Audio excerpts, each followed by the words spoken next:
Hello, everybody. Thank you very much, Claire. So, good afternoon, everyone, and it's with great pleasure I welcome you to Be More Leeds. And as Claire said, this is the first in Creative England's Be More Creative series. Now, our main objective at Creative England is to unlock the creative potential of our country. And we do that by investing in creative businesses and by backing the talented people who build them. Under the banner of our Be More Creative campaign, we're travelling the country, we're showcasing the nation's creative talent, and we're bringing people together to share those new ideas and to make new connections. And we've chosen to kick it off here in Leeds because the city has one of the most vibrant creative clusters in the whole of the UK. Now, last year, we jointly published a major piece of creative cluster research with Nesta, which demonstrated that the city of Leeds and its surrounding area is home to over 2,700 creative businesses. So that's businesses from the digital sector, from film, from broadcasting, publishing, music, the performing arts, and we've already seen a little bit of a demonstration of what the city has to offer. And those businesses here employ over 15,000 people. And the city region more broadly has the highest number of high-growth firms outside London and the southeast. And over the next 10 years, the city's economy is forecast to grow by a whopping 21%, with a workforce of nearly 1.5 million people. And that's why Creative England has invested in 46 businesses in the Leeds City region. That's a total just shy of £2.3 million over the last couple of years. And this investment ranges all the way through from film projects through to games businesses and into digital marketing businesses. And we're really lucky at Creative England. We work with some of the most interesting, some of the most talented creators and entrepreneurs in the country. We get to see early stage ideas and meet incredible people who all have a passion for creative success. We help to incubate those ideas and then connect the people behind them to the money and to the markets and to the networks which are going to help them to thrive. We believe that because the UK is fueled by enormous creativity, our creative economy has the capacity to be a phenomenal driver of prosperity.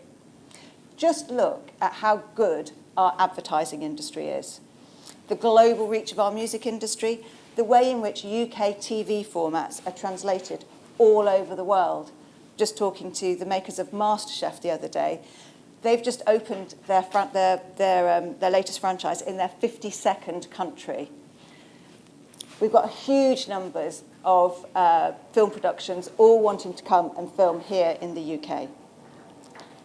But whilst we've got many challenges ahead, our ability to be creative, to think laterally and to be innovative are also the qualities that make us resilient, able to respond positively during times of change. We've got a lot of that going on at the moment, haven't we?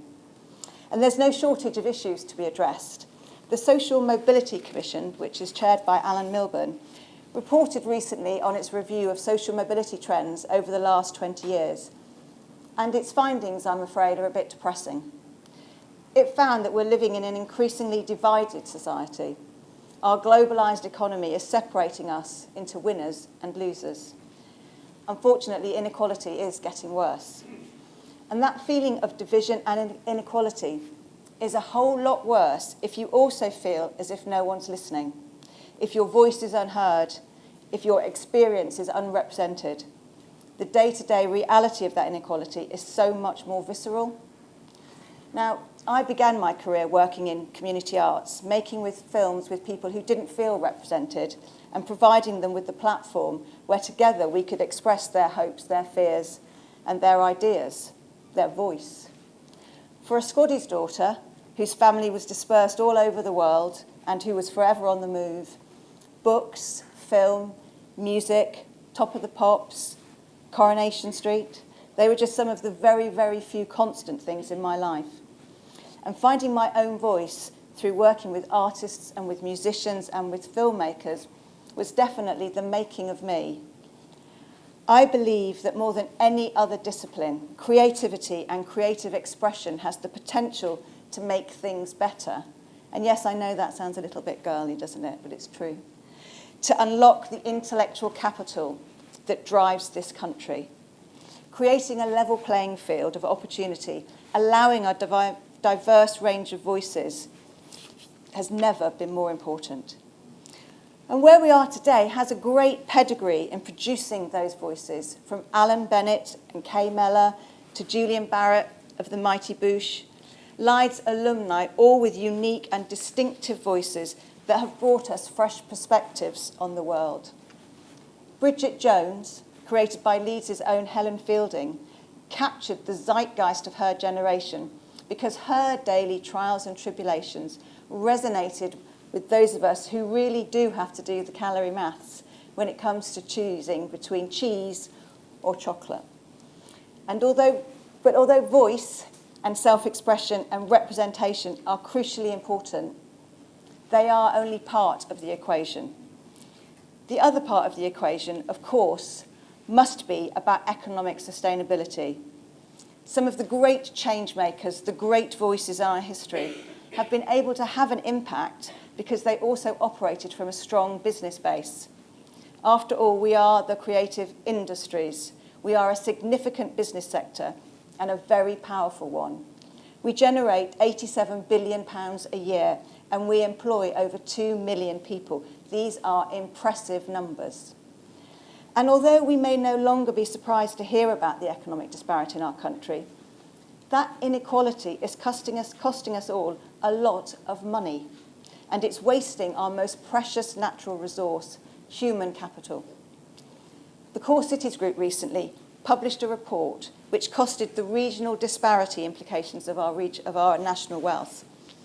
Their research demonstrates that the difference in GVA per capita between London and the South East and their 10 member cities represents a whopping loss to the economy of £66 billion, and the gap is widening.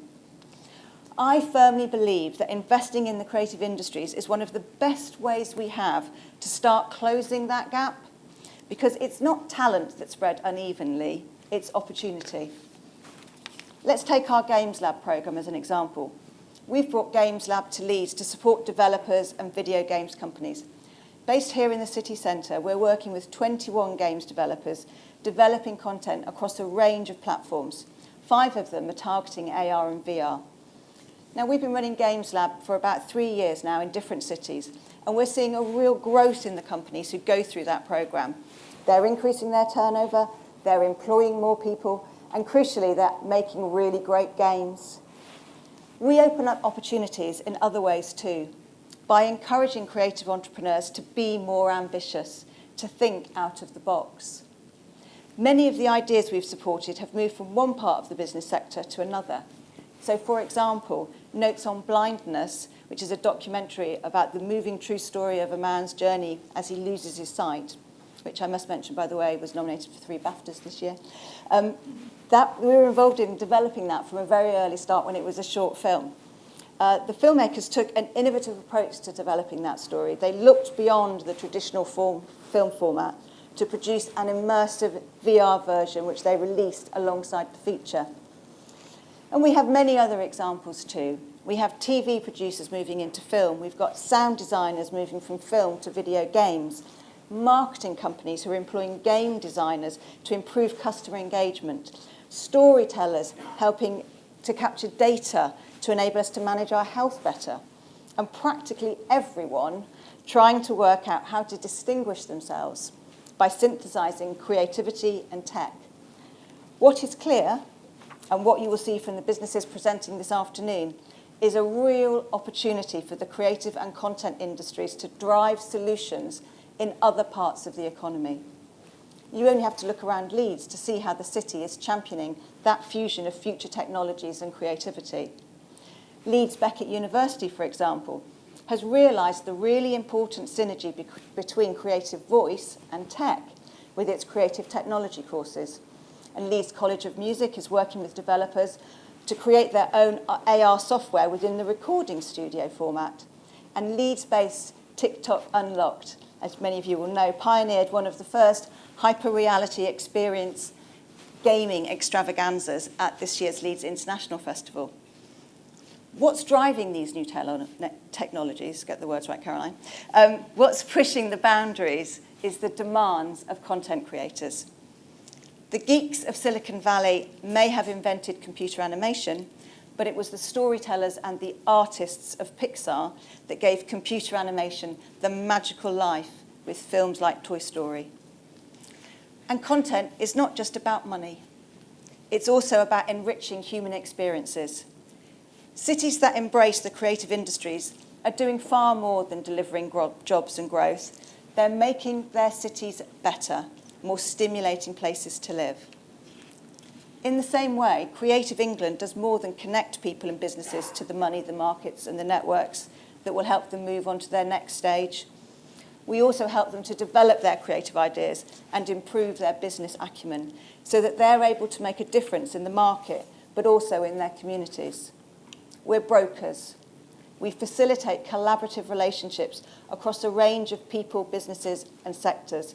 We link small digital businesses, creative entrepreneurs, content creators, storytellers, with major corporations such as Microsoft and Disney and Barclays and Bauer Media and BBC Worldwide. In fact, in many ways, we're like a dating agency. We're certainly more Fred from First Dates than Peter Jones from Dragon's Den. And we're certainly not Love Island. We try to avoid the clashes, the tantrums, and the tears. We want the relationships we build to last. We want to join the dots for longer-term growth rather than affect a quick win. Our aim is to broker new innovative partnerships and collaborations, the collaborations that we need for a really digital age 21st century economy. We bring together creative people with technologists. We encourage partnerships that cut across sectors, platforms, and disciplines. We make the connections between great ideas, great stories, and the money they need to become a reality. Entertaining and engaging people in new ways, using content to innovate across sectors, and telling stories that are truly immersive. Bringing people together, creating exciting, surprising experiences with the aim of contributing to a future that's prosperous and that builds on the talents and ambitions of people in every part of the country. This event is about bringing people together who might live in the same city, but maybe they don't often get the chance to meet people working in other businesses, even though they're neighbours. Our aim is to join the dots and bring people together so that we can all be more creative.